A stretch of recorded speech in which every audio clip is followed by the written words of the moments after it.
साथियों, आप सभी का इस प्लेटफॉर्म पर स्वागत है। यहाँ पर हम लोग आगामी आर ओ की परीक्षा के लिए टेस्ट देख रहे हैं और यह जो टेस्ट सीरीज हम लोग लगाएंगे आज, यह PCS मंत्रा के द्वारा जो टेस्ट सीरीज कराई गई है उसी को यहाँ पर, उसमें से एक टेस्ट को यहाँ पर हम लोग सॉल्व करेंगे। पूरे 140 प्रश्न हैं। तो पहला प्रश्न है कि दो सूचियाँ दी गई हैं, इन दोनों सूचियों को हमें सुमेलित करना है। देखिए, दैमाबाद जो है आपका ताम्रपाषाण काल संबंधित है, आदमगढ़ मध्यपाषाण काल से, बुर्ज होम नवपाषाण काल से और अतिरपक्कम ये पूरा पाषाण काल से। तो 1 2 3 4 अर्थात सी ऑप्शन हो जाएगा। आगे बढ़ते हैं। अगला है, निम्न कथनों पर विचार कीजिए। दो कथन दिए गए हैं, बताना है इन दोनों में से कौन सा या से कथन असत्य हैं। तो देखिए, पहला, प्रागैतिहासिक मानव द्वारा प्रयोग में लाई जाने वाली प्रथम धातु तांबा माना जाता है, ये कथन सही है। दूसरा, आहार, कायथा, जोरबे ताम्र पाषाणिक संस्कृतियां रही हैं, ये भी कथन सही है। दो के दोनों कथन सही है। असत्य क्या है? तो कोई असत्य नहीं है, इसलिए सी ऑप्शन हो जाएगा। ना तो 1 ना तो 2। सुमेलित नहीं है, कौन सा इसमें से सुमेलित नहीं है? तो देखिए, लाजवर्द मणि ये अफगानिस्तान से आता था, स्वर्ण दक्कन से आता था तथा तांबा खेतड़ी से और चांदी चांदी जो है ये ईरान से नहीं आता था। ठीक है, देखिए, लाजवर्द मणि और चांदी अफगानिस्तान से आयात किया जाता था, न कि चांदी ईरान से। तो यहाँ पर ये वाला डी वाला सही नहीं है। अगला है, निम्न कथनों पर विचार कीजिए। दो कथन दिए गए हैं यहाँ पर और बताना है इनमें से कौन सा या से कथन सत्य नहीं है। तो पहला, हड़प्पा एवं मोहनजोदड़ो को सिंधु सभ्यता की जुड़वा राजधानियां कहा गया है, ये कथन आपका सही है। दूसरा, हड़प्पा घग्गर के किनारे तथा मोहनजोदड़ो रावी नदी के किनारे स्थित हड़प्पीय नगर रहे, नहीं। हड़प्पा जो है आपका रावी नदी के किनारे रहा है और मोहनजोदाड़ो जो है वो सिंधु नदी के किनारे। घग्गर के किनारे राखी गढ़ी रही है, घग्गर के किनारे राखी गढ़ी रही है, ठीक है, और रावी के किनारे आपकी हड़प्पा रही है। तो यहाँ पर जो है पहला कथन सही है, दूसरा गलत है, तो असत्य पूछा है, इसलिए बी ऑप्शन हो जाएगा। आगे बढ़ते हैं। क्वेश्चन नंबर 5, निम्न में से कौन सा कथन जो है वो असत्य है? कौन सा कथन असत्य है? पहला, लोथल से गेहूं के अवशेष प्राप्त हुए, नहीं। लोथल से चावल के अवशेष प्राप्त हुए, गेहूं के अवशेष नहीं, ये चावल के अवशेष यहाँ से प्राप्त हुए हैं, ठीक है। जबकि अन्य सही है, रंगपुर से धान की भूसी प्राप्त हुई है, हड़प्पा का शासन वणिक वर्गों के हाथों में था, लोथल से मिट्टी का एक मम्मी का मॉडल प्राप्त हुआ था, ये सभी कथन सत्य हैं। अगला है, सुमेलित नहीं है। कौन सा सुमेलित नहीं है? तो देखिए, हड़प्पा में अन्नागार मिले हैं, लोथल में गोदीवाड़ा मिला है, सुरकोटदा में घोड़े का अस्थिपंजर और मांडा में युग्म शवाधान। तो देखिए, मांडा में जो है, मांडा चिनाब नदी के दाएं तट पर स्थित नगर था, यहाँ से प्राक हड़प्पा एवं हड़प्पोत्तर काल के प्रमाण प्राप्त हुए हैं। और जो युग्म शवाधान है ये कहाँ से मिले हैं? यहाँ ये कालीबंगा से प्राप्त हुए हैं, कालीबंगा से। मांडा से आपके कच्ची मकान, जो कच्ची ईंटों से बने थे वो प्राप्त हुए हैं। तो यहाँ पर डी वाला सही नहीं है। आगे बढ़ते हैं। हड़प्पा सभ्यता के पतन संबंधी कुछ विद्वानों ने विचार या कारण व्यक्त किए हैं, निम्न से कौन सा जो है युग्म बेमेल है, सुमेलित नहीं है? तो देखिए, पहला, अमलानंद घोष ने जलवायु परिवर्तन को बताया, सही है। पिंगट एवं मैके ने आर्यों के आक्रमण को बताया, ये भी सही। मार्शल ने बाढ़ को बताया, ये भी सही। KUR कैंडी ने प्रशासनिक शिथिलता को बताया, ये सही नहीं है, क्योंकि KR कैंडी ने किसी महामारी को सैंधो सभ्यता के पतन का कारण माना, जबकि मार्शल के अनुसार प्रशासनिक शिथिलता सैंधो सभ्यता के पतन का कारण रही है। आगे इन्हें उनसे कौन सा कथन असत्य है? 4 कथन दिए गए हैं, बताना है कौन सा असत्य। पहला, मोहनजोदाड़ो से प्राप्त मोहरों तथा मृतभांडों पर स्वास्तिक के प्रमाण प्राप्त हुए, सही है। सिंधु सभ्यता के लोगों के धार्मिक जीवन में नाग पूजा तथा वृक्ष पूजा का प्रचलन था, ये भी सही है। सी, सैंधो सभ्यता में शव को दफनाने के स्थान पर केवल शव को जलाने का उल्लेख प्राप्त होता है, ये कथन गलत है, क्योंकि सैंधो सभ्यता में अंत्योष्टि संस्कार की 3 विधियां प्रचलित थी, पूर्ण समाधिकरण और दाह संस्कार, ठीक है। तो यहाँ पे सी वाला कथन आपका सही नहीं है। डी, मोहनजोदाड़ो से प्राप्त योगी का मुद्रा शांभवी मुद्रा संबंधित, ये सही है। आगे बढ़ते हैं। निम्न पशु समूहों में से कौन सा पशु समूह के चित्र पशुपति की मुद्रा पर अंकित रहे हैं? तो देखिए, डी वाला, व्याघ्र, हाथी, गैंडा और भैंसा। व्याघ्र, हाथी, गैंडा और भैंसा। आगे बढ़ते हैं। 10 नंबर क्वेश्चन, सुमेलित नहीं है, कौन सा इसमें सुमेलित नहीं है? तो देखिए, आपका हाथ जो है, एक सेकेंड, हमें मुख और मतलब क्या कहते हैं, वेदांग की कुल 6 अंग हैं, कुल 6 भाग दिए गए हैं, और वो किससे संबंधित है यही हमें बताना है। तो देखिए, हाथ जो है कल्प से संबंधित है, हाथ जो है आपका कल्प से संबंधित है। इसके अतिरिक्त नासिका जो है ये शिक्षा संबंधित है।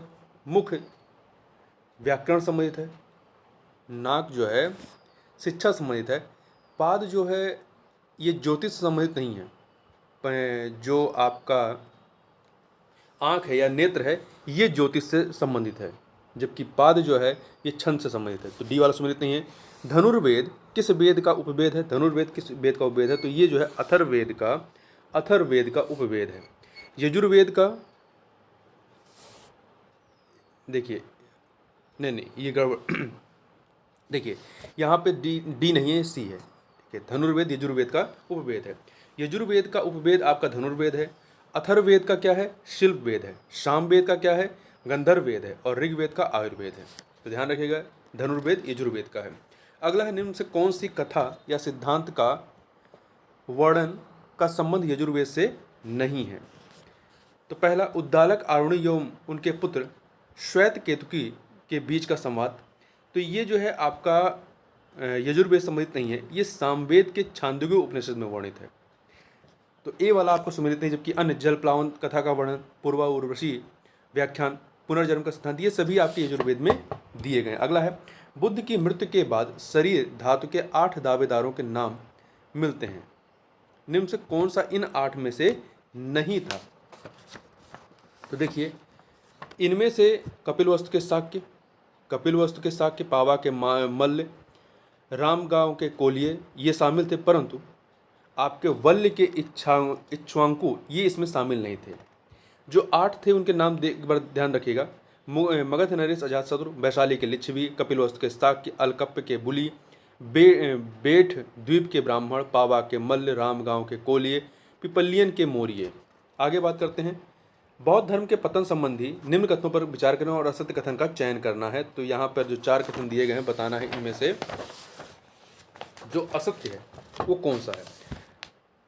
देखिए, बौद्ध धर्म के पतन के कारणों में ब्राह्मण धर्म में सुधार होना सही है। बौद्ध धर्म द्वारा कर्मकांडों को उन्मुख होना, यह भी कारण था।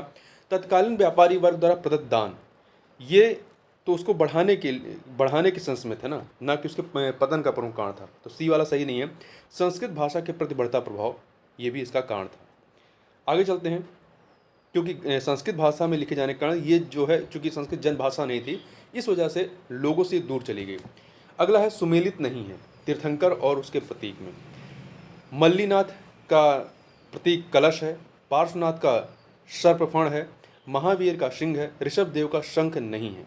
ऋषभ देव का प्रतीक वृषभ है। क्या है? ऋषभ देव का प्रतीक जो है वो वृषभ है। तो ये डी वाला सही नहीं है। ये जैन धर्म के प्रथम तीर्थंकर माने जाते हैं, जिनका जन्म जो है अयोध्या में माना जाता है। निम्नलिखित में से कौन सा सुमेलित नहीं है? मुद्राक्षस विशाखदत्त की है, महाभाष्य पतंजलि की है, कथा सरित सागर जो है, कथा सरित सागर ये क्षेमेंद्र की नहीं है, ये सोमदेव की है। क्षेमेंद्र की प्रसिद्ध रचना बृहद कथा मंजरी है, अर्थशास्त्र कौटिल्य की है। एंटियोकस ने निम्न से किसके दरबार में एक राजदूत को भेजा था? तो बिंदुसार के दरबार में। किसके दरबार में? बिंदुसार के दरबार में जो है डायमेकस नामक राजदूत भेजा था। निम्न कथनों पर विचार कीजिए। यहाँ पर निम्न कथनों पर विचार कीजिए। 3 कथन दिए गए हैं, बताना है उपयुक्त में से सही कथन कौन सा है। कौन सा कथन सही है? शासक बनने से पूर्व अशोक अवंती का गवर्नर था, सही है। कलिंग का युद्ध अशोक का आखिरी युद्ध था, ये भी सही है। सुशीम ने अशोक को बौद्ध धर्म में दीक्षित किया था, ये कथन आपका सही नहीं है। अशोक को बौद्ध धर्म में दीक्षित करने का श्रेय उपगुप्त को दिया जाता है, उपगुप्त को। तो यहाँ पे पहला दूसरा सही है, तीसरा गलत है, ये ऑप्शन हो जाएगा। निम्नलिखित में से कौन सा सुमेलित नहीं है? कौन सा सुमेलित नहीं है? तो देखिए, गिरनार शिलालेख आपका जूनागढ़ में है, मानसेहरा शिलालेख पेशावर में नहीं है। ये मानसेहरा शिलालेख पाकिस्तान के हाजरा में स्थित है, हाजरा में, जबकि पेशावर में अशोक संबंधित सहबाजगढ़ी शिलालेख स्थित है। जबकि अन्य शोपरा शिलालेख थाड़े में है, धौली शिलालेख पुरी में है, ये सही है। बी वाला सही नहीं है। मौर्य काल के संबंध में निम्न कथनों पर विचार कीजिए। 3 कथन दिए गए हैं, बताना है कौन सा सत्य है। सुराध्यक्ष आबकारी विभाग का अध्यक्ष था, सीताध्यक्ष कृषि विभाग का अध्यक्ष था, अकराध्यक्ष खान विभाग का अध्यक्ष था, ये तीनों के तीनों आपके सही हैं। तो डी ऑप्शन हो जाएगा। आगे बढ़ते हैं 21 नंबर क्वेश्चन। हेलियोडोरस निम्न में से किसके दरबार में आया था? हेलियोडोरस जो है ये किसके दरबार में आया था? भागभद्र तक्षशिला का हेलियोडोरस तक्षशिला का यवन राजदूत था, जो शुंग शासक भागभद्र के समय विदिशा के दरबार में आया था। आगे चलते हैं। निम्न कथनों पर विचार कीजिए। 3 कथन दिए गए हैं, 3 कथन दिए गए हैं, बताना है इनमें से कौन से सही है। पहला, सातवाहन वंश का संस्थापक सातकर्णी प्रथम था। नहीं, सातवाहन शासकों का जो संस्थापक था वो सिमुक था, तो पहला कथन गलत हो गया। दूसरा, सातकर्णी शासन द्वितीय ने शुंगों से मालवा प्राप्त किया था, सही है। गौतमी पुत्र सातकर्णी ने ब्राह्मण धर्म का पुनरुद्धार किया था, ये भी सही है। तो 2 और 3 सही है, पहला गलत है, बी ऑप्शन हो जाएगा। आगे बढ़ते हैं। निम्न में से कौन सा एक बौद्ध भिक्षु नागसेन से प्रभावित होकर बौद्ध बन गया था? तो मीनांडर। कौन बना था? मीनांडर बना था। रबातक अभिलेख निम्न से किससे संबंधित है? रबातक अभिलेख जो है किससे संबंधित है? तो ये जो है आपका कनिष्क से, किससे? कनिष्क से संबंधित है। रबातक अभिलेख अफगानिस्तान में स्थित है, जो कुषाण शासक कनिष्क से संबंधित रहा है। अगला है, निम्न कथनों में से कौन सा सत्य नहीं है? कौन सा कथन जो है वो सत्य नहीं है? तो देखिए, पहला, समुद्रगुप्त को कविराज की उपाधि दी गई थी, सही है। दूसरा, प्रयाग प्रशस्त की भाषा संस्कृत और लिपि देवनागरी है, ये कथन सही नहीं है, क्योंकि प्रयाग प्रशस्ति जो है गुप्त शासक समुद्रगुप्त से संबंधित है। इसको लिपिबंद करने का श्रेय हरिशेन को दिया जाता है। इसकी भाषा संस्कृत है और लिपि ब्राह्मी है, लिपि देवनागरी नहीं है, ब्राह्मी है, और यह चंपू शैली में लिखा गया है। प्रयाग प्रशस्त से समुद्रगुप्त के प्रमुख विजय अभियानों के बारे में जानकारी मिलती है। तो बी वाला ऑप्शन आपका सही नहीं है। जबकि सी, चंद्रगुप्त द्वितीय ने चांदी के सिक्के चलाए थे, सही है। बिलसट अभिलेख कुमार गुप्त से संबंधित, ये भी सही है। हूणों के आक्रमण के समय गुप्त शासक कौन था? हूणों के आक्रमण के समय गुप्त शासक स्कंदगुप्त थे। कौन था? स्कंदगुप्त। स्कंदगुप्त ने हूणों को पराजित कर उनका आक्रमण विफल कर दिया था। गुप्तकालीन अधिकारियों के संबंध में निम्न से कौन सा सुमेलित नहीं है? तो देखिए, अग्रहारिक दान विभाग, संधि विग्रहक युद्ध एवं संधि, महाबलाधिकृत शिक्षा एवं धार्मिक मामले। नहीं, महाबलाधिकृत सैन्य विभाग का प्रमुख सेनापति था, जबकि शिक्षा एवं धार्मिक मामले जुड़ा अधिकारी विनय स्थित स्थापक होता था, विनय स्थित स्थापक। तो यहाँ पर आपका सी वाला सही नहीं है। महादंड नायक न्याय विभाग, ये सही। तिगवा का प्रसिद्ध मंदिर किस देवता से संबंधित है? तिगवा का प्रसिद्ध मंदिर जो है वो किस देवता से संबंधित है? तो ये आपका विष्णु से, किससे? विष्णु से संबंधित है। तिगवा का मंदिर मध्य प्रदेश के जबलपुर के पास स्थित है। यह गुप्तकालीन भगवान विष्णु का प्रसिद्ध मंदिर है। आगे बात करते हैं, निम्नलिखित में से कौन सी रचना कालिदास की नहीं है? तो देखिए, कुमार संभव, रघुवंशम, मालविकाग्निमित्रम, ये सभी जो है कालिदास की हैं। जबकि 10 कुमार चरितम ये दांडिन की रचना है, दांडिन की। सी ऑप्शन सही नहीं है। आगे बढ़ते हैं। निम्न कथनों पर विचार कीजिए। आपके 3 कथन दिए गए, बताना इनमें से कौन सा या से कथन सही है। पहला, संगमकालीन राज्यों में सबसे प्राचीन चेर राज्य को माना जाता है, ये कथन सब सही है। चोल शासक करिकल ने कावेरी नदी पर पुल बनवाया था, ये भी सही है। पांड्यराज का प्रतीक चिन्ह बाघ था, नहीं, पांड्यराज का प्रतीक चिन्ह मछली था। बाघ जो है वो चोलों का था, बाघ चोलों का था, मछली पांड्यों का था। तो पहला दूसरा सही, तीसरा गलत है, ए ऑप्शन हो जाएगा।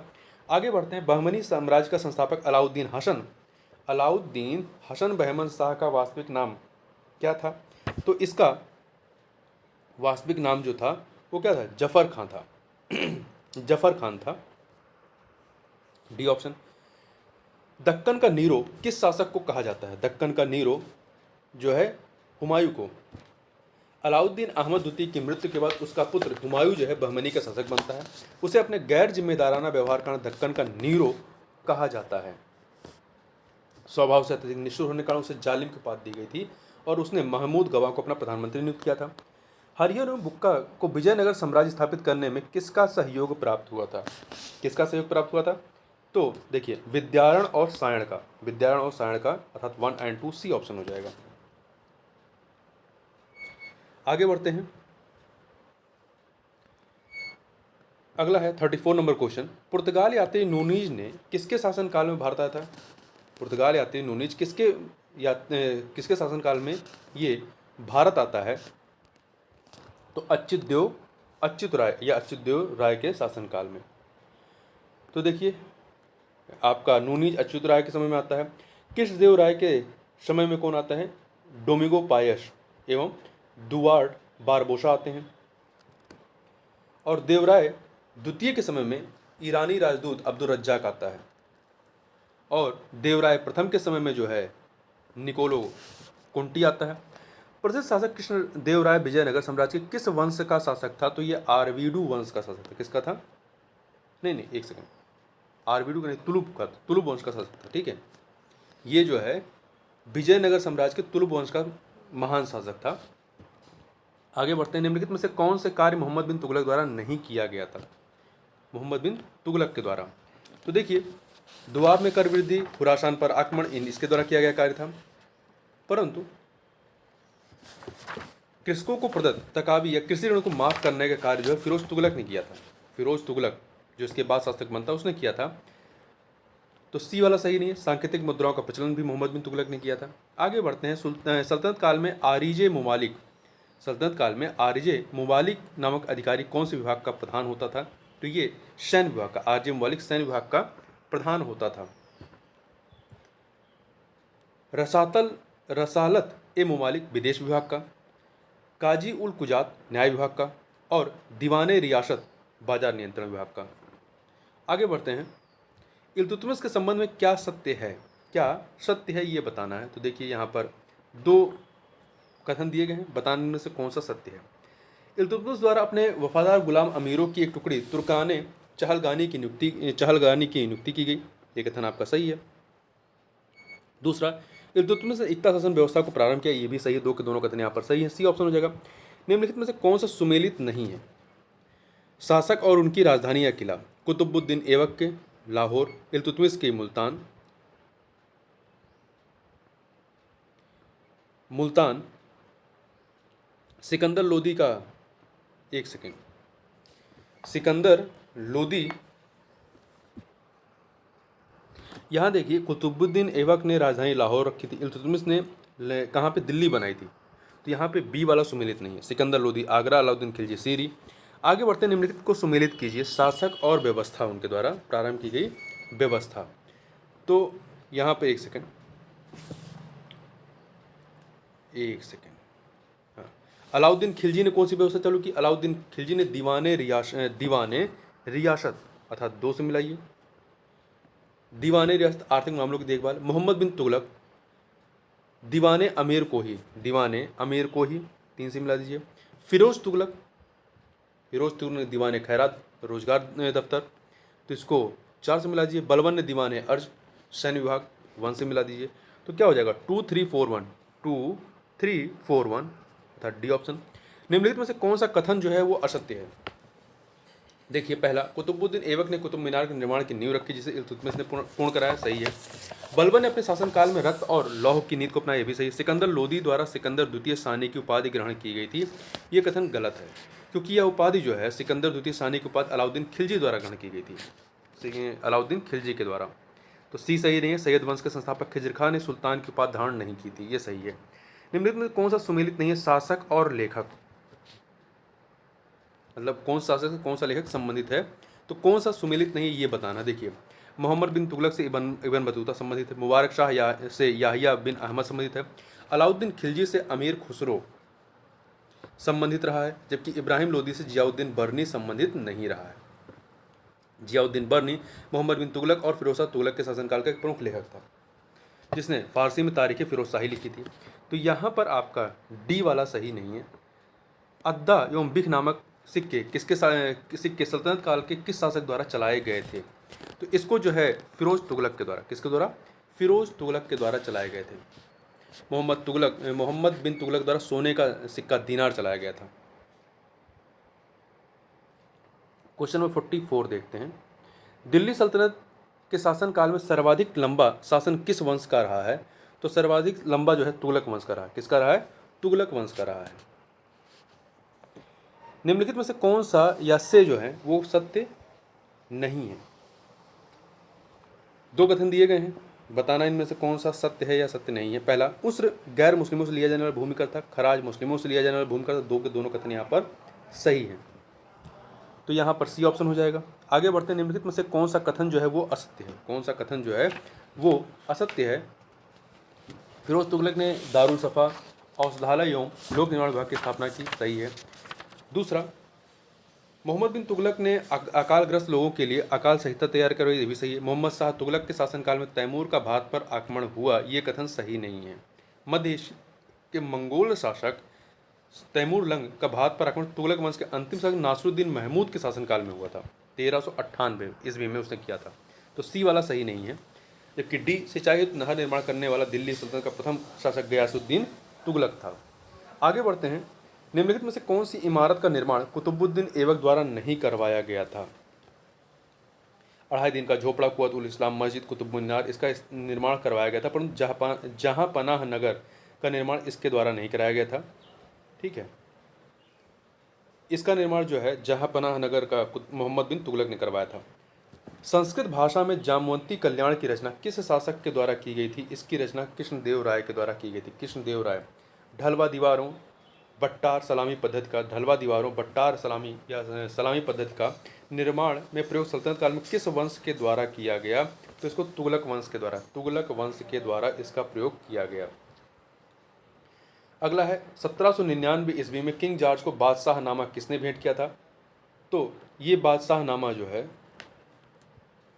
एक सेकंड, ये 50 नंबर क्वेश्चन पहले देख रहे हैं ना।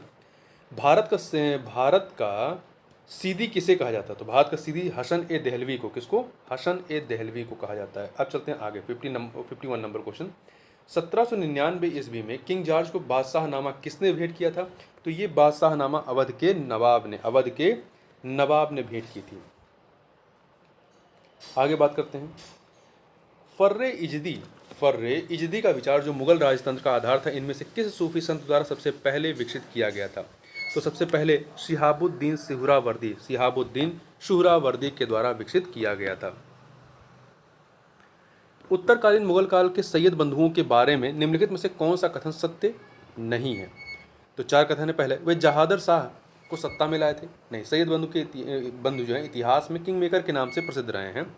इन्होंने कुल 4 लोगों को, फर्रुखशियर, रफ़ीउद्दर्जात, रफ़ीउद्दौला और मोहम्मद शाह को मुगल बादशाह बनाया था, परंतु जहादर शाह को नहीं बनाया था। 1713 ईस्वी में जहादर शाह के भतीजे फर्रुखशियर ने सैयद बंधु के सहयोग से बादशाह को सिंहासन से अपदस्थ करवाया था। ठीक है, जब सत्ता में नहीं लाया था इसने, तो ए वाला सही नहीं है।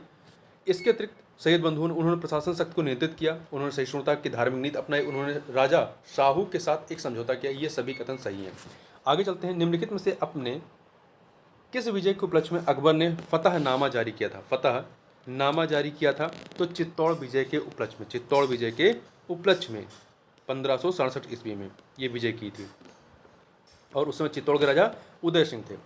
आगे चलते हैं, क्वेश्चन नंबर 55 देखते हैं। निम्नलिखित में से कौन सही सुमेलित नहीं है मुगलकालीन अधिकारी और संबंधित विभाग में? तो देखिए, एक सेकेंड, हाँ आपका पहला है मीर आतिश जल सेना का प्रधान, मीरे बर वन विभाग नहीं, सही सुमेलित बताना है, कौन सा सही सुमेलित है। ठीक है, मीर आतिश जल सेना का नहीं, मीर आतिश शाही तोपखाने का प्रधान होता था, और मीरे बर जो है वन विभाग, ये आपका बी वाला सही है। मुशरिफ जो होता था ये लेखाधिकारी होता था, न कि समाचार लेखक। और मीरे बहर जल सेना का प्रधान होता था। आगे बढ़ते हैं। निम्नलिखित मुगलकालीन सिक्कों पर विचार कीजिए और इन तीनों में से उपयुक्त में से कौन सा सिक्का जहांगीर द्वारा चलाया गया था ये बताना है। तो जहांगीर के द्वारा आपका केवल इसमें से निसार चलाया गया था। निसार एक तांबे का सिक्का था जिसे जहांगीर द्वारा चलाया गया था, और मुहर अकबर कालीन सोने का सबसे प्रचलित सिक्का था, और शशब भी अकबर के समय में चलाया गया सोने का सिक्का था। आगे बढ़ते हैं, तो यहाँ पे डी ऑप्शन हो जाएगा। अगला है 57 नंबर क्वेश्चन। निम्नलिखित में से कौन सा मुगल कालीन चित्रकार हुमायूं के दरबार में था? तो हुमायूं के दरबार मीर सैयद अली। कौन था? मीर सैयद अली। इसके अलावा अब्दुस समद भी हुमायूं कालीन चित्रकार था। आगे बढ़ते हैं। चांद बीबी के संदर्भ में निम्नलिखित कथनों पर विचार कीजिए। चांद बीबी के संबंध में 2 कथन दिए गए, बताना है इनमें से कौन सा सही नहीं है। तो देखिए, यह मुगल शासक जहांगीर की समकालीन थी, नहीं। चांद बीबी मुगल शासक अकबर की समकालीन थी, तो पहला कथन गलत होगा। दूसरा, इन्होंने मुगलों की अधीनता स्वीकार नहीं की थी, नहीं। चांद बीबी ने समझौते के माध्यम से मुगलों की अधीनता स्वीकार की थी। 2 के दोनों कथन गलत हैं, इसलिए सी ऑप्शन। अगला है शिवाजी के राज्याभिषेक के संदर्भ में निम्नलिखित कथनों पर विचार कीजिए। 2 कथन दिए गए हैं। पहला, शिवाजी ने राज्याभिषेक के बाद छत्रपति की उपाधि धारण की। ये कथन सही है। पुरोहित गंगा भट्ट ने बनारस के थे, उन्हें उच्च वर्गीय क्षत्रिय घोषित किया। 2 के दोनों कथन यहाँ पर सही हैं, तो सी ऑप्शन हो जाएगा। अगला है मराठों की सैन्य व्यवस्था के संदर्भ में निम्नलिखित में से कौन सा एक कथन सही नहीं है?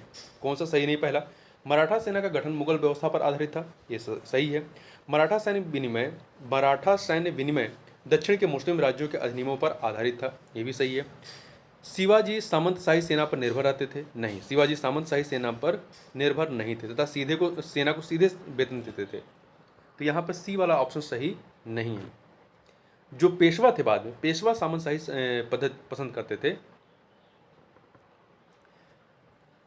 तो ये डी वाला आपका सही है। आगे बढ़ते हैं, निम्नलिखित में से कौन सा कथन सही नहीं है, कौन सा कथन जो है वो सही नहीं है। दीवाने खास आगरा में स्थित है, दीवाने खास आगरा में है। दीन पनाह में किलाए कोहना मस्जिद इसी से सही है। लीलावती की रचना फैजी ने की थी, लीलावती की रचना भारतीय गणितज्ञ भास्कराचार्य ने किया था, ठीक है। फैजी ने इसका फारसी में अनुवाद किया था, तो सी सही नहीं है। मुशम्मन बुर्ज आगरा में स्थित है। निम्नलिखित में से कौन सी इमारत फतेहपुर सीकरी में नहीं है, कौन सी इमारत फतेहपुर सीकरी में नहीं है। किलाए कोहना मस्जिद, किलाए कोहना मस्जिद का निर्माण शेरशाह के द्वारा ने दीन पनाह के अंदर करवाया था, जो दिल्ली में स्थित है, ये दिल्ली में स्थित है, ना कि फतेहपुर सीकरी में। फतेहपुर सीकरी आगरा में है। मरियम की कोठी, इस्लाम शाह का मकबरा, शेख सलीम चिश्ती का मकबरा, ये फतेहपुर सीकरी में है, तो ये वाला नहीं है। अरब व्यापारी सुलेमान ने किस राज्य को रुहमा कहा, किस राज्य को रुहमा कहा था, तो पाल राज्य को, पाल राज्य को इसने रुहमा कहा था। रुहमा या धर्मपाल का संक्षिप्त रूप। आगे बात करते हैं, किस मध्यकालीन साम्राज्य ने आर्थिक तथा सांस्कृतिक क्षेत्र में उत्तर और दक्षिण के बीच सेतु का काम किया था, तो किसने किया था, तो ये काम जो है आपका राष्ट्रकूटों ने किया था, ठीक है, राष्ट्रकूटों ने किया था। चोल साम्राज्य में प्रचलित गिल्ड किससे संबंधित है, चोल साम्राज्य में प्रचलित गिल्ड जो है ये व्यापारिक श्रेणियों से संबंधित है, व्यापारिक श्रेणियों से।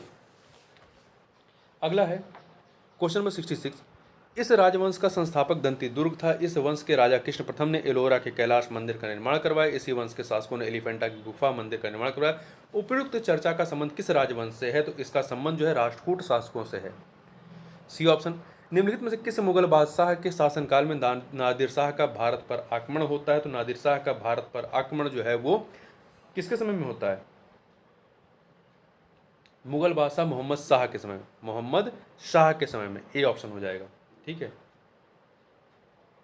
आगे बढ़ते हैं, निम्नलिखित मुस्लिम शासकों का सही कालानुक्रम क्या है, तो देखिए सबसे पहले इन चारों में कौन आएगा, बहादुर शाह प्रथम, तो 3, इसके बाद कौन आएगा, जहांदर शाह 4, फिर आपका फर्रुखशियर आएगा 1, फिर अहमद शाह, तो 3 4 1 2, 3 4 1 2, ये ऑप्शन।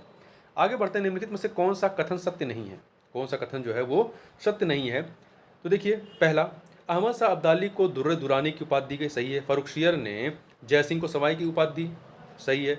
अली बंधुओं को भारतीय किंग मेकर कहा गया,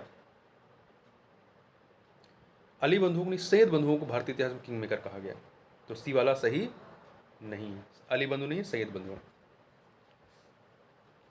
अली बंधु का संबंध जो है खिलाफत आंदोलन से था। मोहम्मद शाह को रंगीला कहा गया, सही है। आगे बढ़ते हैं, किस मुगल सम्राट ने अंग्रेजों को बंगाल में शुल्क मुक्त व्यापार करने की सुविधा प्रदान की थी, तो फर्रुखशियर ने, किसने की थी, फर्रुखशियर ने। निम्नलिखित कथनों पर विचार कीजिए, निम्नलिखित कथनों पर 2 कथन दिए गए हैं और उपरोक्त में से कौन सा या से कथन सही है ये हमें बताना है। तो देखिए पहला, वास्को डी गामा के भारत आने से पूर्व भी कई शताब्दियों तक यूरोपीय यात्री आते रहे थे अलग अलग मार्गों से, सही है। 17 मई 1498 को Vasco da Gama Cape of Good Hope होते हुए भारत के कालीकट पहुंचा, तो ये दोनों के दोनों कथन यहाँ पर सही है, सी ऑप्शन हो जाएगा। आगे बात करते हैं, भारत में पुर्तगालियों के आगमन के समय, भारत में पुर्तगालियों के आगमन के समय निम्न कथनों पर विचार कीजिए और बताना है कौन सा सही है। तो पहला, गुजरात में महमूद बेगड़ा का शासन था, सही है। समस्त उत्तर भारत की छोटी शक्तियों में विभाजित था, ये भी सही है। दक्कन के क्षेत्र में बहमनी साम्राज्य छोटी छोटी शक्तियों में विभाजित था, ये भी सही है। भारत में अधिकतर साम्राज्यों की नौसैनिक शक्तियाँ बहुत कमजोर थीं, ये 4 के चारों कथन यहाँ पर पूरी तरह सही है, डी ऑप्शन हो जाएगा। निम्नलिखित में से सही सुमेलित है, क्या सही सुमेलित है, 4 चीज़ें दी गई हैं, बताना है इनमें से कौन सा सही सुमेलित है। तो देखिए पहला, 1530 में पुर्तगालियों ने गोवा को अपने भारतीय राज्य की राजधानी बनाया, ठीक है। शामिल तो 1510 में कर लिया था, राजधानी बनाते 1530 में, सही है। दूसरा, 1535 में पुर्तगालियों ने दमन पर अधिकार कर लिया, 1535 में दीव पर अधिकार किया था, दमन पर नहीं किया था, ठीक है। और 1559 में दमन पर, दीव पर नहीं दमन पर अधिकार किया था, तो ये भी गलत है। 1641 में मलक्का दुर्ग पुर्तगालियों से डचों से मलक्का दुर्ग जो है पुर्तगालियों ने डचों से छीना था, ये सही है। तो पहला और चौथा सही है, पहला और चौथा, डी ऑप्शन। निम्नलिखित कथनों पर विचार कीजिए। दो कथन दिए गए हैं, बताना है कौन सही। पहला, लुई 14वें के मंत्री कोलबर्ट ने वर्ष 1664 में फ्रांसीसी ईस्ट इंडिया कंपनी की नींव रखी, सही है। ली नाइयर और डुमास में भारत में 1720 और 1742 के बीच फ्रांसीसी शक्ति को सुदृढ़ किया और बंगाल, कोरोमंडल और मालाबार तट में कारखाने स्थापित किए। दो के दोनों कथन यहाँ पर सही हैं, इसलिए आपका सी ऑप्शन हो जाएगा। आगे बढ़ते हैं, 75 नंबर क्वेश्चन देखते हैं। भारत में फ्रांसीसियों की असफलता के कारण क्या थे? तो देखिए, पहला, फ्रांस के सम्राट की असंगठित नीति, फ्रांसीसियों के लिए वाणिज्यिक प्रेरणा का अभाव, अंग्रेजों की मजबूत सामरिक नीति, ये सभी कारण थे। परंतु जो डी वाला है, पुर्तगालियों से बड़ी मात्रा में लिया गया उधार, ये सही नहीं है। तो पहला, दूसरा, तीसरा कारण है। ठीक है, आगे बढ़ते हैं। भारत में मुगल साम्राज्य के पतन के प्रमुख कारण क्या थे? कमजोर उत्तराधिकारी, सही है। उत्तराधिकारी लड़ाई, ये बिल्कुल नहीं है। मराठा चुनौती, ये थी। कमजोर आर्थिक स्थिति, नहीं, एक सेकंड, देखिए, इसमें कमजोर उत्तराधिकार की लड़ाई, मराठा चुनौती, कमजोर आर्थिक स्थिति, यूरोपियों का आगमन और राष्ट्रवाद की भावना का अभाव, ये सभी के सभी कारण थे इनके पतन के। 1 2 3 4 5 6। आगे बढ़ते हैं। डलहौजी के व्यक्तिगत सिद्धांत का शिकार पहला राज्य कौन सा था? तो पहला शिकार सतारा था। सतारा, ठीक है, 1848 में। संभलपुर 1849 में। नागपुर जो है 1854 में। आगे बात करते हैं, निम्नलिखित में सही सुमेलित हैं। कौन सा सही सुमेलित है, ये बताना है। तो देखिए, प्रथम आंग्ल बर्मा युद्ध 1824 से 26 में, सही है। प्रथम आंग्ल अफगान युद्ध जो है, ये 1852 में नहीं होता है, बल्कि 1839-42 में होता है। तो दूसरा गलत है। तीसरा, द्वितीय आंग्ल बर्मा युद्ध, ये 1852 में होता है, ना कि 85 में, तो ये भी गलत हो गया। चौथा, द्वितीय आंग्ल अफगान युद्ध वर्ष 1870-80 में होता है, ये कथन आपका सही है। तो पहला और चौथा सही है, डी ऑप्शन हो जाएगा। बेलू थम्पी ने विद्रोह किया था, कहाँ पर किया था? तो त्रावणकोर में, ये त्रावणकोर के दीवान थे। आगे चलते हैं, तो ए ऑप्शन। क्वेश्चन नंबर 80 देखते हैं। पायक जो है क्या थे? ये उड़ीसा के परंपरागत पैदल सैनिक थे। अगला है, सही सुमेलित कीजिए संस्थान या समाज और इनकी स्थापना वर्ष। तो देखिए, ब्रह्म समाज की स्थापना 1829 में, बंगाल, तो बी से मिलाइए, ठीक है। और अगला है प्रार्थना समाज 1863 बम्बई, ए से मिला दीजिए। सत्यशोधक समाज 1873 पुणे, डी से मिला दीजिए। रामकृष्ण मिशन 1896 कलकत्ता, सी। तो बी, ए, डी, सी ऑप्शन हो जाएगा। आगे बढ़ते हैं। समाज सुधार आंदोलन के भारतीय समाज पर पड़े दूरगामी प्रभावों में से प्रमुख थे। कौन से प्रमुख थे? तो यहाँ पर आपके कितने प्रभाव दिए गए? 5 प्रभाव। तो इनमें से कौन से प्रभाव दूरगामी थे? तो देखिए, आत्मनिर्भरता तथा दृढ़ संकल्प की भावना का विकास, शिक्षा के क्षेत्र में योगदान, लोगों में आधुनिक विचारों का सृजन, जाति व्यवस्था की कठोरता पर आघात, समाज में महिलाओं की स्थिति में सुधार, ये सभी के सभी प्रभाव थे। तो डी ऑप्शन 1 2 3 4 5। अगला प्रश्न है, स्थायी बंदोबस्त से जुड़े निम्नलिखित कथनों पर विचार कीजिए। यहाँ पर 3 कथन दिए गए हैं, बताना है इनमें से कौन सा सही है। तो पहला, जमींदार अपने इलाके की संपूर्ण भूमि के स्वामी बना दिए गए तथा सरकार की ओर से भू राजस्व की वसूली करना उनका कार्य था, ये कथन आपका सही है। दूसरा, जो राजस्व जमींदार वसूल करता था उसके 10 में से 8 भाग उसे सरकार को देने पड़ते, शेष भाग वह अपने मेहनताने के रूप में रख लेता था, ये कथन गलत है। उसे 10 में से 9 भाग को सरकार को देना होता था, 10वां भाग वो अपने पास मेहनताने के रूप में रखता था, तो दूसरा गलत है। तीसरा, जमींदारों द्वारा सरकार को दिया जाने वाला राजस्व स्थायी और निश्चित होता था, इसलिए जमींदारों को उनके क्षेत्र में पड़ने वाली समस्त भूमि का स्वामी घोषित किया गया। तो पहला तीसरा सही है, पहला तीसरा, दूसरा गलत है, तो सी ऑप्शन हो जाएगा। आगे चलते हैं, क्वेश्चन नंबर 84 देखते हैं। निम्नलिखित कथनों पर विचार करिए।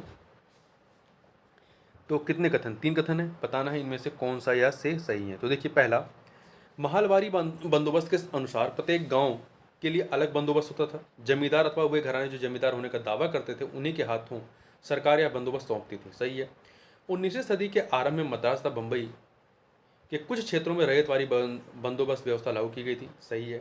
तीसरा, रैयतवारी बंदोबस्त के अनुसार भूमि जोतने वाले को उस भूमि का स्वामी माना जाता था बशर्ते कि वह भू राजस्व चुकाता रहे। तो 3 के तीनों कथन सही हैं, डी ऑप्शन हो जाएगा। अगला है, निम्नलिखित कथनों पर विचार कीजिए। 3 कथन दिए गए हैं और बताना है इनमें से कौन सा सही है। पहला, 1748 में निजामुल मुल्क की मृत्यु के साथ हैदराबाद के इतिहास का गौरवशाली प्रथम अध्याय समाप्त हो गया।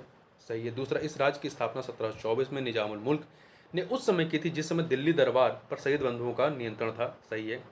निजामुल मुल्क ने सैयदों को हटाने में मोहम्मद शाह की सहायता की थी और इसके बदले में उसने दक्कन की सूबेदारी प्राप्त की। 3 के तीनों कथन यहाँ पर सही है, तो डी ऑप्शन हो जाएगा। अगला है, निम्नलिखित में से सही सुमेलित हैं। विद्रोह आंदोलन और उसके नेतृत्वकर्ता, कौन सा सही सुमेलित है ये हमें बताना है। तो देखते हैं। देखिए, फराजी विद्रोह सरीतुल्लाह और मोहम्मद मोहसिन। सही है। रामोशी विद्रोह चित्तूर सिंह, ये सही है। जबकि नायक विद्रोह जो है बाबाजी अहिरकर के नेतृत्व में नहीं हुआ था। यह जो गडकरी विद्रोह था, ये आपका गडकरी विद्रोह बाबाजी अहिरकर के नेतृत्व में हुआ था। ठीक है। और नायक विद्रोह का नेतृत्व अचल सिंह गडकरी ने किया था। अचल सिंह ने किया था। ठीक है। तो यहाँ पर पहला दूसरा ही सही है, तीसरा चौथा गलत है। तो यहाँ पर बी ऑप्शन हो जाएगा। अगला है, निम्नलिखित में से कौन से आंदोलन या पार्टियों ने जातियों का प्रतिनिधित्व किया था। तो देखिए, एक सेकेंड, निम्नलिखित में से कौन से आंदोलन या पार्टियों ने जातियों का प्रतिनिधित्व किया था। तो जस्टिस पार्टी, फैजले हुसैन की यूनियनिस्ट पार्टी और आपका आत्मसम्मान आंदोलन, इन्होंने जातियों का प्रतिनिधित्व किया था। आगे बात करते हैं। 19वीं शताब्दी में भारतीय रेलवे के विकास के विषय में निम्नलिखित में से कौन सा या से कथन जो है वो सही है। तो यहाँ पर 2 कथन दिए गए हैं, बताना है कौन सही है। भारत के कच्चे माल के निर्यात हेतु उत्पादन क्षेत्रों को बंदरगाहों से जोड़ने के उद्देश्य रेल को स्थापित किया गया था। सही है। दूसरा कथन है कि भारतीय रेलवे में भारतीय पूंजी निवेशकों को भारी नुकसान का सामना करना पड़ा क्योंकि उनको गारंटीकृत ब्याज प्राप्त नहीं हुआ था। ये कथन आपका गलत है। भारतीय पूंजी निवेशकों की इसमें नगण्य हिस्सेदारी थी। ठीक है। तो यहाँ पर आपका पहला कथन सही है, दूसरा वाला गलत है, ए ऑप्शन। अगला है, 21 वर्ष की आयु में उन्हें फोर्ट विलियम कॉलेज द्वारा बंगाली सिखाने के लिए आमंत्रित किया गया था। उन्हें संस्कृत व्याकरण पर 2 पुस्तक, उपक्रमणिका और व्याकरण कौमुदी लिखी। उन्होंने विधवा पुनर्विवाह के लिए अभियान चलाया और एक उदाहरण स्थापित करने के लिए अपने पुत्र का विवाह एक विधवा से कर दिया था। तो ये किसके बारे में? ईश्वरचंद विद्यासागर के बारे में। निम्नलिखित कथनों में से गलत कथन छांटिए। कौन सा कथन जो है वो सही नहीं है। तो देखिए, पहला, ज्योतिबा फुले माली जाति में पैदा हुए थे और उन्होंने सत्यशोधक समाज की स्थापना 1975 में की थी। नहीं, उन्होंने सत्यशोधक समाज की स्थापना 1973 में की थी, 1973 में, 75 में। पहला गलत हो गया। जबकि अन्य सही हैं। गोपाल हरि देशमुख महाराष्ट्र के एक प्रमुख समाज सुधारक और तर्कवादी थे। सही है। समाज सुधारक के मुद्दों पर वे लोग हितवादी नाम से साप्ताहिक पत्रिका प्रभाकर में लिखते थे। सही है। सी, सर्वेंट ऑफ इंडिया सोसाइटी की स्थापना वर्ष 1905 में कांग्रेस के उदारवादी नेता गोपाल कृष्ण गोखले और एम.जी. रनाडे की सहायता से की थी। गोखले ने एम.जी. रनाडे की सहायता से की थी। सही है। नारायण मल्हार जोशी ने बम्बई में सोशल सर्विस लीग की स्थापना की थी। ये भी कथन आपका सही है। 91 नंबर क्वेश्चन देखते हैं। निम्नलिखित में से किसके बारे में माना गया कि वह 1857 में ब्रिटिश के विरुद्ध षड्यंत्रकारी सन्यासियों और फकीरों का नेता था। तो नाना साहब के बारे में। किसके बारे में माना गया? नाना साहब के बारे में। आगे बात करते हैं। निम्नलिखित कथनों पर विचार कीजिए। 2 कथन दिए गए हैं, बताना है कौन सा सही है। पहला कथन है कि मंगल पांडे ने ग्वालियर विद्रोह किया था। नहीं, बैरकपुर छावनी में इन्होंने विद्रोह किया था, ग्वालियर विद्रोह नहीं किया था। तो पहला कथन आपका गलत हो गया, पहला गलत। दूसरा, 1857 के विद्रोहियों ने बहादुर शाह जफर को भारत का बादशाह घोषित किया, ये कथन सही है, तो बी ऑप्शन हो जाएगा, बी ऑप्शन केवल 2। आगे बात करते हैं 1857 ईस्वी के विद्रोह के संदर्भ में कौन सुमेलित हैं, कौन सा सुमेलित हैं। तो देखिए लियाकत अली इलाहाबाद समिति लखनऊ से नहीं, मौलवी अहमदुल्ला ये फैजाबाद समिति बरेली से नहीं, जबकि बरेली से खान बहादुर समिति, बखत खां दिल्ली, तो 3 वाला आपका सही, तीसरा तो सी ऑप्शन। आगे बात करते हैं 2 सूचियाँ दी गई हैं संस्थापक और किस संस्था के संस्थापक रहे ये हमें सुमेलित करना है। तो देखिए सुरेंद्र नाथ बनर्जी इंडियन एसोसिएशन, तो 3 से मिला दीजिए। जस्टिस रनाडे पुणे सार्वजनिक सभा, 2 से मिलाइए। पी राघवाचारी मद्रास महाजन सभा। फिरोज शाह मेहता बॉम्बे प्रेसिडेंसी एसोसिएशन, तो 3214 सी ऑप्शन। आगे बढ़ते हैं क्वेश्चन नंबर 95। 1866 में दादा भाई नौरोजी द्वारा लंदन में निम्नलिखित में से कौन सी संघ अथवा संस्था की स्थापना की गई थी। तो इनके द्वारा 1866 में ईस्ट इंडिया एसोसिएशन की स्थापना की गई थी। भारतीय राष्ट्रीय कांग्रेस की स्थापना के पूर्व के संगठनों में निम्नलिखित में से कौन से शामिल रहे हैं। देखिए कितने सारे हैं, 4 हैं। तो पूना सार्वजनिक सभा 1870 में इसकी स्थापना हुई थी, ये पहले का हो गया, ठीक है। इसके बाद आपका दूसरा देखते हैं the servant of India society नहीं, ये 1905 का है, तो ये तो बाद का हुआ, 1885 के बाद का है। इंडियन एसोसिएशन ऑफ कोलकाता ये 1876 में पहले है। बॉम्बे प्रेसिडेंसी एसोसिएशन इसकी स्थापना 1885 में ही हुई थी, ठीक है, 1885 में हुई थी। तो 1 3 4 दूसरा नहीं, डी ऑप्शन। अगला है अभिनव भारत नाम से क्रांतिकारियों के गुप्त संगठन का निर्माण किसके द्वारा किया गया था। इसका निर्माण जो है विनायक दामोदर सावरकर के द्वारा किया गया था 1904 में।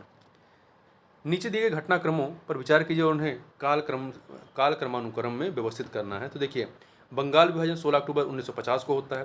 केंद्र सरकार की राजधानी का कोलकाता से दिल्ली स्थानांतरण जो है ये कब होता है, 1911 में। कांग्रेस का विभाजन 1907 में होता है, मुस्लिम लीग का गठन 1906 में होता है। तो इसमें देखिए क्रम देखिए, बंगाल विभाजन होगा, फिर मुस्लिम लीग का गठन होगा, फिर कांग्रेस का विभाजन होगा और फिर केंद्र सरकार की राजधानी का कोलकाता से दिल्ली स्थानांतरण। तो 1432 अर्थात सी ऑप्शन हो जाएगा।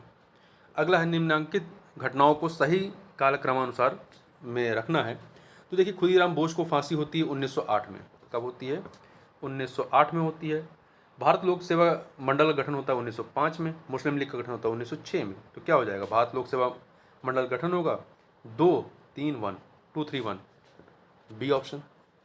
आगे बढ़ते हैं क्वेश्चन नंबर 100 देखते हैं। शारदा एक्ट किस गवर्नर जनरल या वायसराय के काल में पारित हुआ था। तो लॉर्ड इरविन के समय में 1929 में। अगला है प्रथम दिल्ली दरबार का आयोजन किस गवर्नर जनरल अथवा वायसराय के समय में हुआ था। लॉर्ड लिटन के समय में। प्रथम दिल्ली दरबार लॉर्ड लिटन के समय में 1877 में। द्वितीय लॉर्ड कर्जन के समय में 1903 में और तीसरा है लॉर्ड हार्डिंग के समय में 1911 में। 3 दिल्ली दरबार होते हैं। 102 नंबर क्वेश्चन देखते हैं।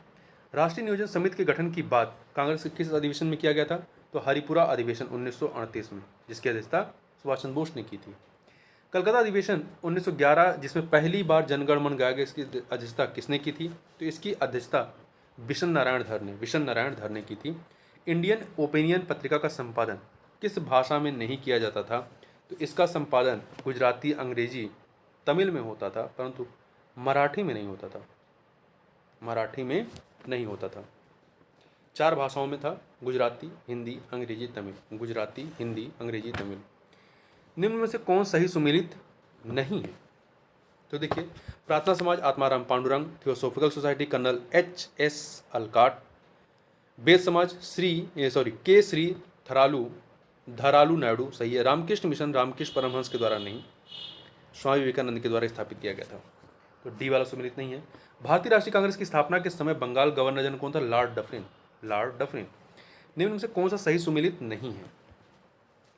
तो देखिए अमृत बाजार पत्रिका मोतीलाल घोष, सोम प्रकाश, मदन मोहन मालवीय नहीं, सोम प्रकाश ईश्वरचंद विद्यासागर का समाचार पत्र था। ठीक है, तो बी वाला सही नहीं है। जबकि अन्य कवियोचन सुधा भारतेंदु हरिश्चंद्र, वंदे मातरम लाला लाजपत राय सही है। अगला है, तिलक ने 28 अप्रैल 1919 को होम रूल लीग की स्थापना की। इन्होंने अपने लीग के अध्यक्ष के रूप में किसे नियुक्त किया था? जोसेफ बप्टिस्टा को। ठीक है, जोसेफ बप्टिस्टा को इन्होंने अध्यक्ष नियुक्त किया था। आगे बात करते हैं, स्वदेशी आंदोलन का प्रचार उत्तर प्रदेश में किसके नेतृत्व में किया गया? तो यहाँ पर नेतृत्व स्वामी श्रद्धानंद के नेतृत्व में। निम्नलिखित में से कौन सा आयोग विश्वविद्यालय आयोग के रूप में जाना जाता है? तो आपका रैले आयोग। कौन सा? रैले आयोग विश्वविद्यालय आयोग के रूप में जाना जाता है।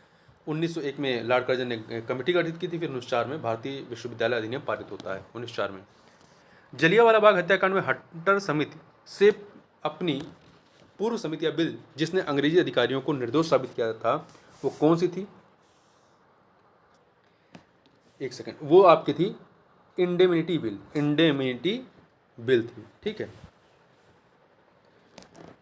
आगे बात करते हैं, किन दो क्रांतिकारियों ने वायसराय लॉर्ड इरविन को ट्रेन से उड़ाने की योजना बनाई थी और ट्रेन विस्फोट भी किया था, लेकिन इरविन बाल बाल बच गया। तो ये योजना चंद्रशेखर आज़ाद और यशपाल के द्वारा बनाई गई थी। ठीक है, चंद्रशेखर आज़ाद और यशपाल के द्वारा कब बनाई गई थी? तो 23 सितंबर 1929 को। आगे बात करते हैं, अगला है, चौरी चौरा कांड का नेतृत्वकर्ता कौन थे? इसके नेतृत्वकर्ता जो थे वो भगवान अहीर थे। कौन थे? भगवान अहीर। आगे बात करते हैं, गलत कथन की पहचान करना है। 4 जो कथन दिए गए हैं। तो पहला, पूना पैक्ट पर महात्मा गांधी और डॉक्टर अंबेडकर ने हस्ताक्षर किए थे। नहीं, डॉक्टर अंबेडकर ने किया था, परंतु गांधी जी की तरफ से जो है मदन मोहन मालवीय ने किया था। मदन मोहन मालवीय ने सिग्नेचर किया था। तो पहला गलत हो गया। दूसरा, सांप्रदायिक अवार्ड एवं पूना पैक्ट में क्रमशः दलित के वर्ग के लिए 71 और 148 सीटें दी गई थी। सही है। सांप्रदायिक पंचाट अंग्रेजों की बांटो और राज करो नीति का हिस्सा थी, जिसने दलितों को हिंदू से पृथक करने का प्रयास किया। सही है। सांप्रदायिक पंचाट की घोषणा से गांधी जी नाराज हुए और हिंदुओं को बांटने की इस नीति के विरुद्ध उन्होंने नर्मदा जेल में आमरण अनशन प्रारंभ किया। सही है। निम्न कथनों पर विचार कीजिए। निम्न कथनों पर विचार कीजिए। 2 कथन दिए गए हैं, बताना है कौन सा सही है। पहला, नेहरू रिपोर्ट पंडित जवाहरलाल नेहरू ने तैयार किया था। नहीं, इनके पिता मोतीलाल नेहरू ने तैयार किया था। पहला कथन गलत है। 1928 में इन्होंने भारत के लिए डोमिनियन स्टेटस की मांग की थी। सही है, नेहरू रिपोर्ट में। तो पहला कथन आपका गलत है, दूसरा सही है, इसलिए बी ऑप्शन हो जाएगा। आगे बढ़ते हैं, अगला है, ईमानदार किंतु बोल्शेविक और इसी कारण बहुत खतरनाक है। बम्बई गवर्नर विलिंगटन ने यह किसके बारे में कहा था? यह कथन कहा गया था महात्मा गांधी के बारे में। साइमन कमीशन का भारत में तीव्र विरोध किया गया, कारण इसके अध्यक्ष सर जॉन साइमन थे। देखिए, कथन कारण दोनों सही हैं, परंतु व्याख्या उचित नहीं है, चूंकि इसमें सबके सब अंग्रेज थे, कोई भी भारतीय नहीं था, इसलिए इसका विरोध किया गया था। आगे बढ़ते हैं, नेहरू रिपोर्ट जिसने प्रथम बार मूल अधिकारों को प्रतिपादित किया में कुल कितने मूल अधिकारों को प्रतिपादित किया गया था? तो कुल 19 मूल अधिकार। कितने? 19 मूल अधिकारों की बात की गई थी। खिलाफत आंदोलन से जुड़े हुए गलत कथन की पहचान करना है, कौन सा इसमें गलत है। देखिए, पहला, 31 अगस्त 1920 को अखिल भारतीय स्तर पर खिलाफत दिवस मनाया गया। सही है। 1919 को दिल्ली में संपन्न अखिल भारतीय खिलाफत कमेटी के सम्मेलन की अध्यक्षता महात्मा गांधी ने की थी। ये भी सही है। मार्च 1919 में गठित केंद्रीय खिलाफत कमेटी के अध्यक्ष हजरत मोहानी और सचिव शौकत अली थे। ये कथन सही है। डी, खिलाफत आंदोलन मुस्लिमों खलीफा के देश सऊदी अरब से संबंधित था। नहीं, तुर्की से संबंधित था। तो डी वाला सही नहीं। अगला है, सॉन्ग्स फ्रॉम द प्रिजन किससे संबंधित है? सॉन्ग्स फ्रॉम द प्रिजन जो है ये आपका महात्मा गांधी से संबंधित है। महात्मा गांधी ने भारतीय संतों के गीतों का एक अंग्रेजी अनुवाद सॉन्ग्स फ्रॉम द प्रिजन नाम से प्रस्तुत किया। अगला है, सविनय अवज्ञा आंदोलन के विषय में निम्नलिखित कथनों पर विचार करना है। निम्नलिखित कथनों पर विचार करना है। तो देखिए कितने कथन दिए गए हैं, 2 कथन दिए गए, बताने में कौन सा सही नहीं है। ठीक है, सही नहीं है। पहला, सविनय अवज्ञा के बारे में, तो इस आंदोलन के दौरान मध्य प्रांत में कर ना दो और लगान ना दो का आंदोलन चलाया गया। नहीं, देखिए ये मध्य प्रांत में नहीं, संयुक्त प्रांत में कर ना दो और लगान ना दो का आंदोलन चलाया गया, जबकि बिहार में चौकीदारी टैक्स के विरुद्ध चलाया गया और मध्य प्रांत और कर्नाटक में वन टैक्स के विरुद्ध चलाया गया। तो पहला कथन आपका गलत हो जाता है। दूसरा, गांधी जी की गिरफ्तारी के बाद अब्बास तैयब जी ने इस आंदोलन का नेतृत्व किया था। दूसरा कथन सही है। कौन सही नहीं ये बताना, तो ए ऑप्शन। अगला है, सविनय अवज्ञा आंदोलन के दौरान हुई धर्षणा घटना का वर्णन निम्नलिखित में से किस पत्रकार के द्वारा किया गया है? तो इसका वर्णन वेब मिलर के द्वारा, किसके द्वारा किया गया? वेब मिलर के द्वारा किया गया है। न्यू फ्रीमैन नामक समाचार पत्र से संबंधित थी ये, अमेरिकी पत्रकार। अगला है, कथन कारण का प्रश्न है, कथन है भारतीयों के द्वारा साइमन कमीशन की रिपोर्ट का विरोध किया गया था। सही है। कारण इसी रिपोर्ट पर विचार करने के लिए लंदन में गोलमेज सम्मेलन बुलाया गया था। तो देखिए, दोनों कथन कारण सही है अपनी अपनी जगह पर, तो व्याख्या नहीं हो रही है। ठीक है, विरोध कारण गोलमेज सम्मेलन नहीं था, विरोध कारण उसमें किसी भारतीय को शामिल ना करना था। आगे बढ़ते हैं, निम्नलिखित में से किसके द्वारा पूना पैक्ट का अंतिम मसौदा तैयार किया गया था? तो चक्रवर्ती राजगोपालचारी जी के द्वारा। अगला है, भारत शासन अधिनियम 1935 के विषय में निम्नलिखित कथनों पर विचार कीजिए। 3 कथन दिए गए हैं और इनमें से कौन सा कथन सही है ये बताना है। इस अधिनियम द्वारा अखिल भारतीय संघ की स्थापना की बात की गई। सही है। प्रांतों में द्वैध शासन लागू करने का प्रावधान था, नहीं। केंद्र में द्वैध शासन लागू करने का प्रावधान था, प्रांतों में नहीं। तो पहला सही, दूसरा गलत। तीसरा, अवशिष्ट अधिकार को गवर्नर जनरल के अधीन रखा गया था। ये सही है। तो पहला और तीसरा सही है, सी ऑप्शन हो जाएगा। निम्नलिखित में से किसके द्वारा all India anti untouchability league की स्थापना की गई थी? इसकी स्थापना जो है महात्मा गांधी के द्वारा की गई थी। महात्मा गांधी के द्वारा 1932 में ऑल इंडिया एंटी अनटचेबिलिटी, जिसे हरिजन सेवक संघ के नाम से जानते हैं, 1937 के चुनाव के बाद प्रांतों में नियुक्त मुख्यमंत्रियों के बारे में निम्नलिखित कथनों पर विचार कीजिए। बताना है कौन से सही सुमेलित हैं। तो देखिए, पहला, संयुक्त प्रांत के गोविंद पल्लम पंत, मध्य प्रांत के हरे कृष्ण मेहताब, नहीं, मध्य प्रांत के डॉक्टर खरे थे। तो दूसरा वाला गलत है। तीसरा, बिहार के श्री कृष्ण सिंह, सही है। पहला तीसरा, सी ऑप्शन। अगला है, कथन 2 कथन दिए गए, बताना इनमें से कौन सा या से सही कथन है। तो देखिए, 1940 में ब्रिटिश सरकार द्वारा लिन लिथिगो प्रस्ताव या अगस्त प्रस्ताव लाया गया था। सही है। इस प्रस्ताव का उद्देश्य द्वितीय विश्व युद्ध में भारतीयों का सहयोग प्राप्त करना। 2 के दोनों कथन यहाँ पर सही हैं, तो सी ऑप्शन हो जाएगा। अगला है, निम्नलिखित में से किसने डॉक्टर अंबेडकर के अलावा तीनों गोलमेज सम्मेलन में भाग लिया था? किसने लिया था? तो वो व्यक्ति थे टीबी शप्रू। कौन थे? टीबी शप्रू थे। अगला है, निम्नलिखित में से किसके द्वारा निद्दू ब्रोल, जो आंध्र प्रदेश में किसान काडरों के प्रशिक्षण के लिए इंडियन पीजेंट इंस्टीट्यूट की स्थापना की गई थी, किसके द्वारा की गई थी? तो ये की गई थी आपकी एनजी रंगा के द्वारा। किसके द्वारा? एनजी रंगा के द्वारा की गई थी। अगला है, नेताजी सुभाष चंद्र बोस के संदर्भ में निम्नलिखित कथनों पर विचार कीजिए। यहाँ पर 3 कथन दिए गए, बताना है इनमें से कौन सा सत्य है। तो देखिए, चित्तरंजन दास सुभाष चंद्र बोस के राजनीतिक गुरु थे। सही है। सुभाष चंद्र बोस कलकत्ता के मेयर चुने गए थे, ये भी सही। सुभाष चंद्र बोस ने मुक्ति सेना बनाई थी, ये भी सही। 3 के तीनों कथन यहाँ पर सही हैं, इसलिए डी ऑप्शन हो जाएगा। अगला है, नेताजी सुभाष चंद्र बोस ने किस दिन को शहीदी दिवस के रूप में मनाया था? किस दिन को शहीदी दिवस के रूप में मनाया था? तो 22 सितंबर 1944 को। 22 सितंबर 1944 को। आगे बढ़ते हैं। अगला है, पाकिस्तान के गठन की मांग का समर्थन करने वाले पहले कांग्रेसी नेता कौन थे? पहले कांग्रेसी नेता सी राजगोपालाचारी थे। निम्नलिखित कथनों पर विचार कीजिए। 3 कथन दिए गए हैं, बताना है उपयुक्त कथनों में से सत्य कथन या कथनों को चुनना है हमें। तो देखिए, पहला है, कैबिनेट मिशन 24 मार्च 1946 को दिल्ली में पहुंचा था। सही है। कैबिनेट मिशन सदस्यों में पैथिक लॉरेंस, स्टेफोर्ड क्रिप्स और एबी अलेक्जेंडर शामिल थे। ये दोनों कथन आपके सही हैं। तीसरा, कैबिनेट मिशन ने मुस्लिम लीग की पाकिस्तान की मांग को स्वीकार कर लिया था, नहीं, अस्वीकार कर दिया था। तो यहाँ पर 2 कथन सही हैं, पहला और दूसरा। अगला है, महात्मा गांधी को 1 मैन बाउंड्री फोर्स की उपाधि किसने दी थी? तो ये उपाधि दी थी लॉर्ड माउंटबेटन ने दी थी। अगला है, वर्ष 1940 के अगस्त प्रस्ताव के संबंध में निम्नलिखित कथनों पर विचार करना है। यहाँ पे 3 कथन दिए गए, बताना इनमें से कौन सा सत्य है या सत्य है।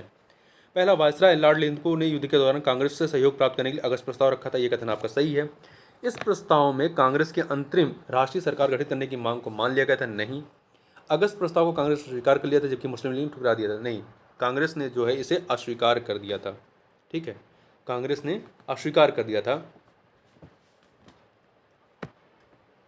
और मुस्लिम लीग ने भी अस्वीकार कर दिया था। तो पहला कथन केवल यहाँ पर सत्य है, बाकी दोनों गलत हैं। ए ऑप्शन हो जाएगा। आज़ाद हिंद फौज ने गिरफ्तार सैनिकों एवं अधिकारियों को लाल किले मुकदमे से बचाने के लिए कांग्रेस द्वारा गठित आज़ाद हिंद फौज बचाओ समिति में कौन शामिल नहीं थे? इसमें भूलाभाई देसाई, इसमें आपके भूलाभाई देसाई, तेज बहादुर सप्रू, अरुणा आसफ अली शामिल थे, परंतु सरदार वल्लभ भाई पटेल इसमें शामिल नहीं थे।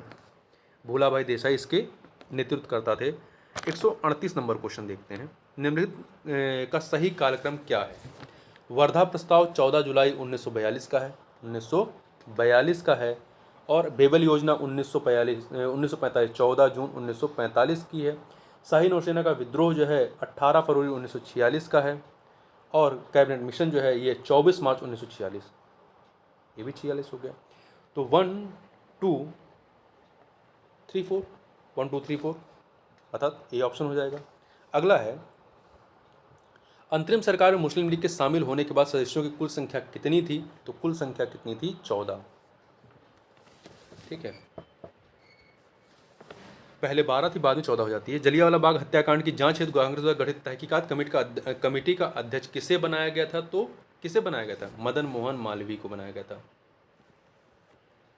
ठीक है, और इसमें महात्मा गांधी सदस्य थे। तो सी ऑप्शन। तो इस प्रकार से हमने यहाँ पर 140 प्रश्नों को देखा। तो इस वीडियो में बस इतना ही। मिलते हैं नेक्स्ट वीडियो में, तब तक के बहुत बहुत धन्यवाद।